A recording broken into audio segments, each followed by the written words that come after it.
So today's lesson 4.5 is can you get a pair of aces or a pair of kings? The rules is we're starting with 5 cards total, 2 aces and 3 kings. The player chooses their first card and records the results, and then chooses their second card and records the results. The player wins if they get a pair of aces or a pair of kings. So again, I'm not sure what your background is with playing cards, but typically a standard deck of playing cards has 52 cards. There are 4 suits. We've got hearts and diamonds, which are all red, and then we have clubs and spades, which are black. Each suit has 13 cards: ace, 2, 3, 4, 5, 6, 7, 8, 9, 10, jack, king, and queen. So again, for our game, we have 3 kings and 2 aces. So each pair would get these 5 cards.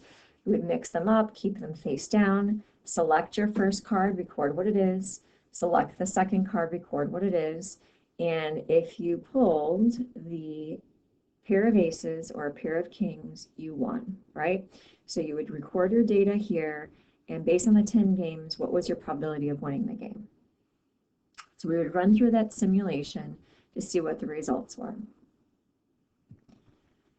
Then we would take your individual data and share it with the rest of the class to see what their data would be and find the probability based on that. And again, why would we want to get the class data? Well, we only did the game ourselves 10 times, and we know based on the law of large numbers, the more data that we have, the closer it's going to get us to that true probability, the theoretical probability. Since we're unable to meet together in person today, we're going to use the data from a previous class. And so these were their results. So out of the 10 trials that they had, these are the results. So we had 190 results here, and 84 of those were winners.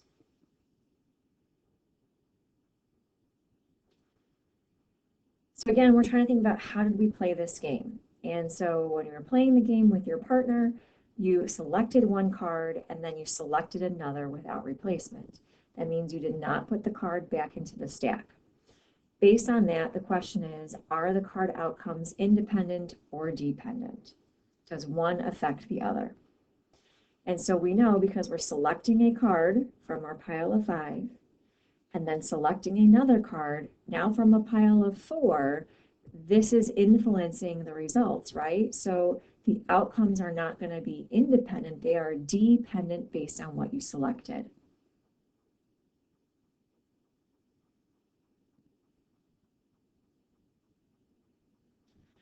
So let's take a look more closely at the game and what our chances are for certain events occurring.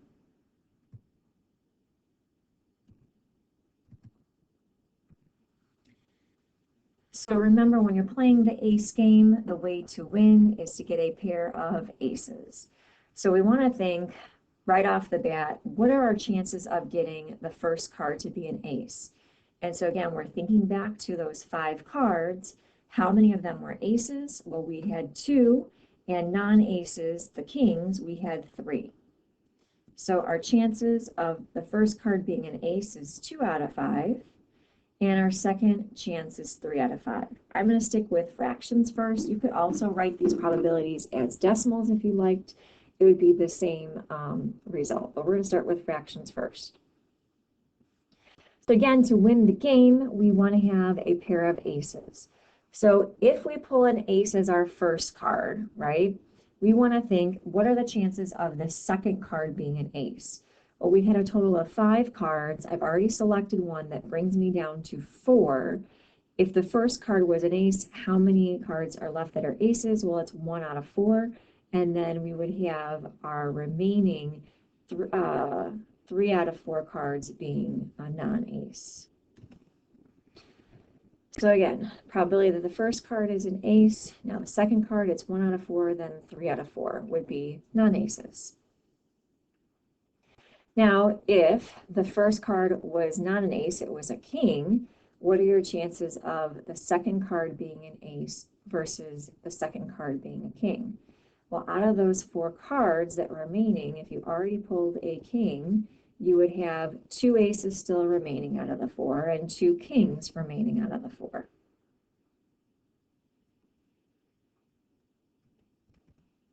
So again, our notation again here would be the probability given the first card is an ace, the second card is an ace.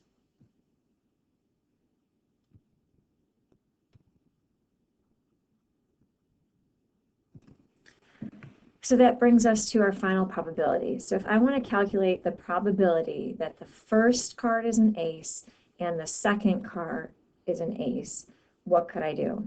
Well, the chances that the first card is an ace, we figured was 2 out of 5, and the chances that the second card is an ace is 1 out of 4. So I could multiply them together to get my result.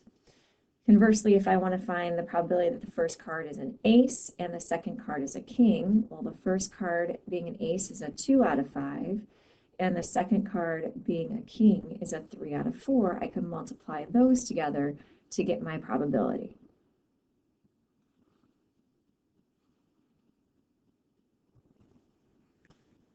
So that means the probability that the first card is an ace and the second card is an ace is 2 out of 20, or you could simplify it to 1/10. And the probability that the first card is an ace and the second is a king, that would be 6 out of 20. You could also simplify that to 3 out of 10.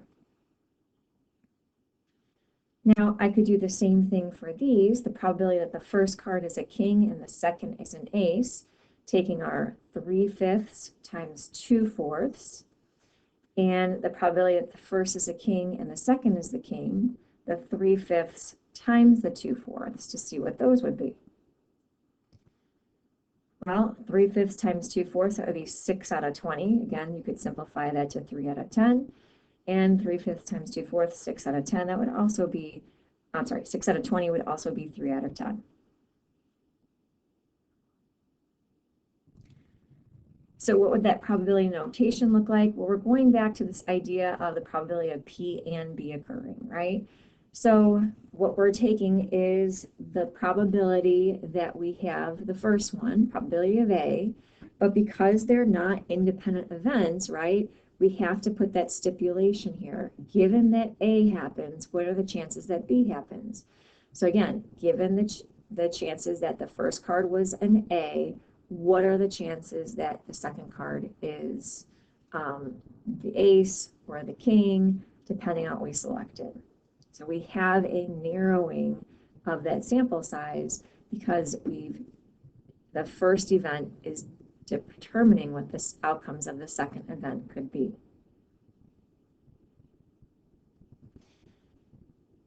This is getting us into our general multiplication rule, right? So if I want to figure out, did I get all the probabilities correct? If I take the sum of these last 4 probabilities, 2 out of 20, 6 out of 20, 6 out of 20, 6 out of 20, that should be a total of 100%, or 1. So let's see, if I have 6 here and 6 here, that's 12. 6 more is 18. 2 more is 20. 20 out of 20 is 100%. I know I have all my probabilities correct.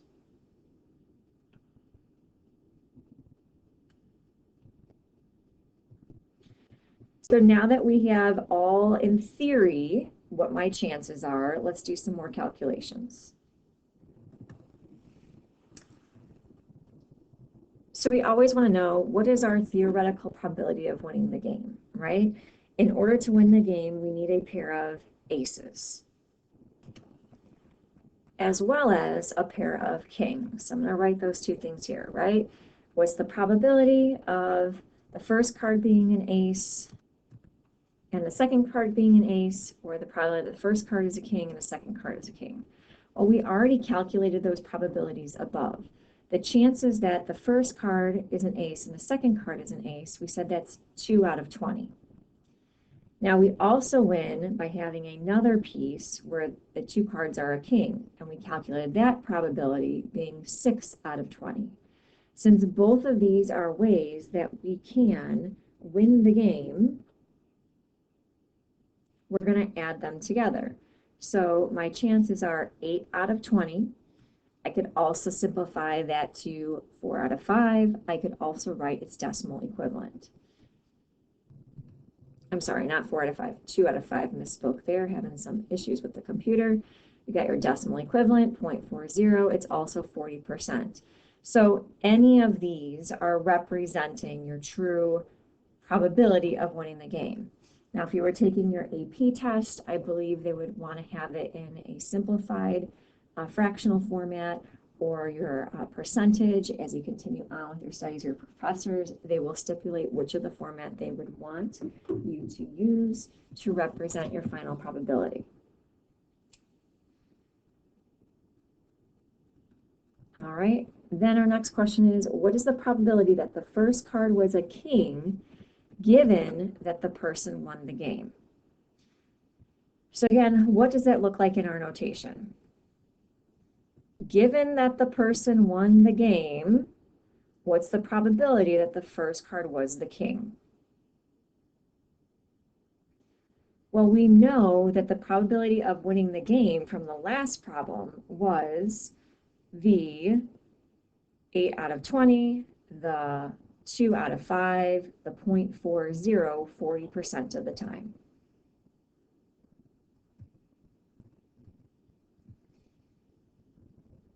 Now we want to go back and see what were the chances that the first card was a king. So if we go back to our tree, we know that the chances of the first card being a king was 6 out of 20, and that they won the game, right? So we're getting it from here in our table. I'm sorry, in our tree diagram. So to find our probability, right? 6 out of 20, well, we know as a decimal, that's 0.30. To figure out the final probability, we just take our 0.30 divided by 0.4 and see what results with. Well, that's going to be 0.75. Again, a 75% chance that given the person won the game, their first card was a king.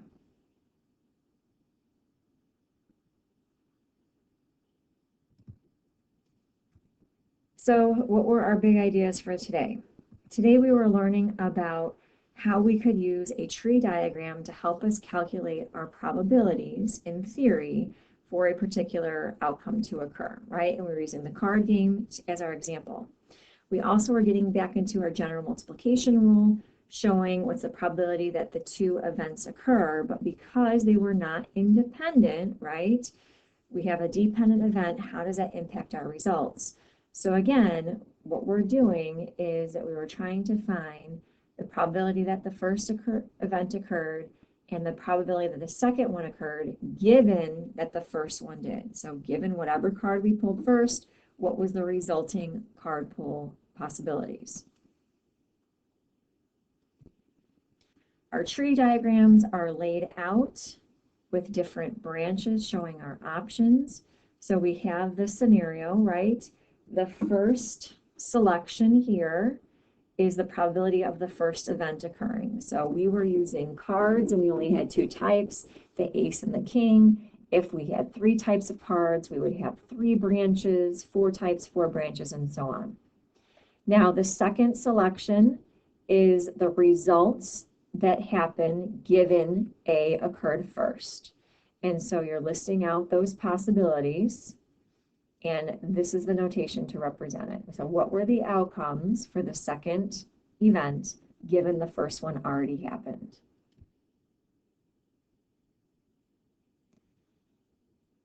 Now remember, the sum of these possibilities should always be 1 if that's your final event from occurring. If you had something else occurring after that, you would have more branches, and then those sums should also be 1.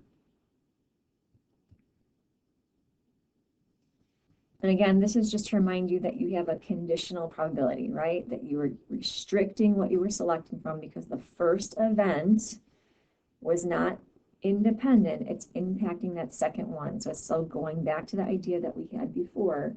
Given that event A happened, what are your chances that B are going to occur?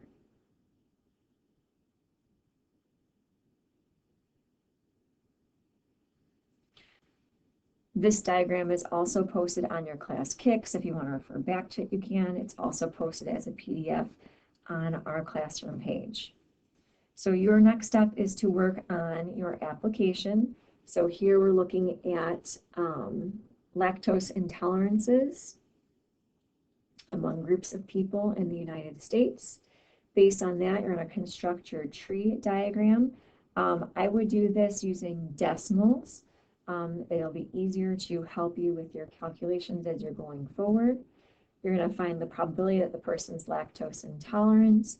And given that the chosen person is lactose intolerant, what's the probability that he or she is Asian? I do have some self-checking squares programmed into Class Kick to accept your decimal results to see that you're on target. I programmed it to go to the nearest thousandth, so 3 decimal places. If you're having difficulty, use the raise hand on Class Kick so I can assist you, and then we'll take a look at this application tomorrow in class.